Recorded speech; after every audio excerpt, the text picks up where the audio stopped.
it's time for sweet endings. We put a sweet ending to the show, and I'm so proud and so happy because Swastika, yes, Swastika, I like calling her full name, but she's Swasti to me and her friends.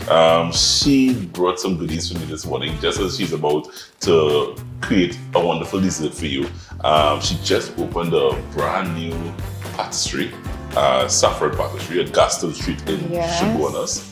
Congratulations. Thank you. I know it's challenging times, but go hard, go brave. Thank you. Yeah. Swasti has done some wonderful stuff on the show, on Cup of Joe before, and she's back to whip up a panna cotta. Yes. When I hear panna cotta, I get nervous and I get that I will go to. I'm sure I'm going to mess this up. So no. It's a very, very simple dessert. So what we have here is some heated milk. Right. Before we get to this takes a little bit of time. So we are going to bloom some gelatin. I use 6 parts water, 1 part gelatin. So what we're going to do is really just hydrating the gelatin. So we're going to just kind of sprinkle it to the top of the water, just to hydrate a little bit.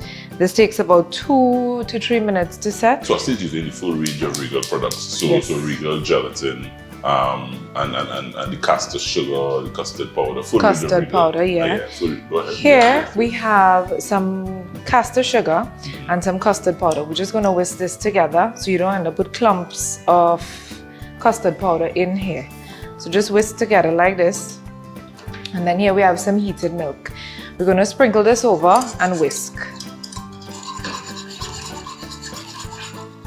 Just like that.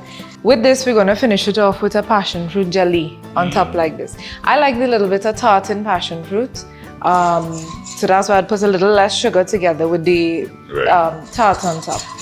So here we have the heavy cream and milk heated almost to a rolling boil. You see the bubbles around the side. We're going to switch this off. And this is the bloom gelatin. So we're going to add the bloom gelatin to here. So after we pour it into the molds, we stick it into the fridge for about 3 or 4 hours. And that will set it fine for the top. So here we're going to just pour this into this measuring cup. So we have a little spout. So you know, if I had poured that, it would have been all over the counter. Oh God. Yeah, I would have been a mess of that too. And then here, we're just gonna pour them into the cups to set. And that's it. It sets as. That's it. That's it. That's it. That's a panna cotta. That's a panna cotta. Pannacotta. Panna cotta. That. Oh my goodness! I thought that was such more. No, it's a very, very simple dessert. No fuss. Fancy name, but I mean, no fuss. And that's it. And it's really the Regal gelatin that causes the... To set. Some people use custard powder, some people don't. I love the flavor of custard powder. Right. So I will add it. You get a nice little vanilla taste in it. Yeah. You add it in. It gives it a little bit of a yellowish kind of color. Yes. And then we stick this in the fridge and have it set. Right. Here I have some done and set already. And what we're going to top this off with is this passion fruit here.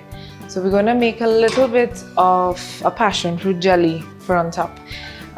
This is already sweetened because it's store-bought puree that I use. We have in this a cornstarch slurry. So cornstarch and water, 1 tablespoon cornstarch, 2 tablespoons water. This is mixed already. We're going to pour it into here to thicken it. Passion fruit is something a little bit acidic. Yeah, so it takes a little bit more cornstarch than something like strawberry or any kind of berry kind of thing. So we're gonna have this cooked and heated. You'll see it'll get thickened to this. Like that. Yeah. And that's because cornstarch is a thickening Just agent. cornstarch. Yeah, cornstarch and some water and we thicken it. If you wanna add some sugar to it, you definitely can. Right. And you see that passion fruit mixture is out of the bottle? Straight out of the bottle. I wouldn't add any sugar to it. Yeah. It's fine. Yeah. If you want, you could add maybe like a tablespoon, 2 tablespoons to it, just to get it to what you want. You'll see this start to thicken up in a few minutes, but here we have it thickened already. And we're just gonna cut a little hole out to this bag and just finish the top off like this.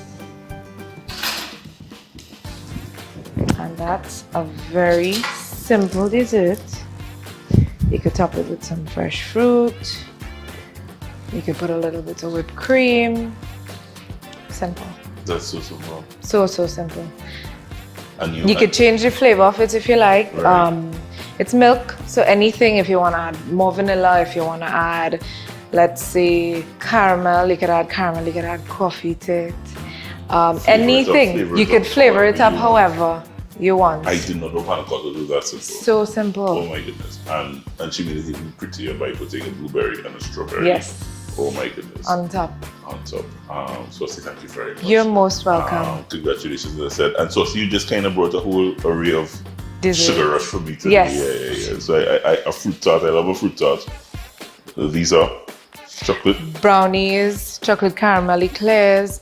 This is a rose and cardamom tres leches cake. Right. Here we have a chocolate dome. This is completely eggless and vegetarian. This is a strawberry cheesecake and a pistachio and strawberry opera. All available at Safran. Patisserie on Gaston Street in Chaguanas, guys. I just want a little bit to taste. How is it? Oh yeah. So you get the passion fruit goose. Yes. Your passion fruit though? Yes. Yeah, I can tell. Thank you very much. You're most guys, try this welcome. recipe and check it out. Check our YouTube channel out. That's going to do it for today, guys. Sweet Endings comes to you courtesy Regal Products.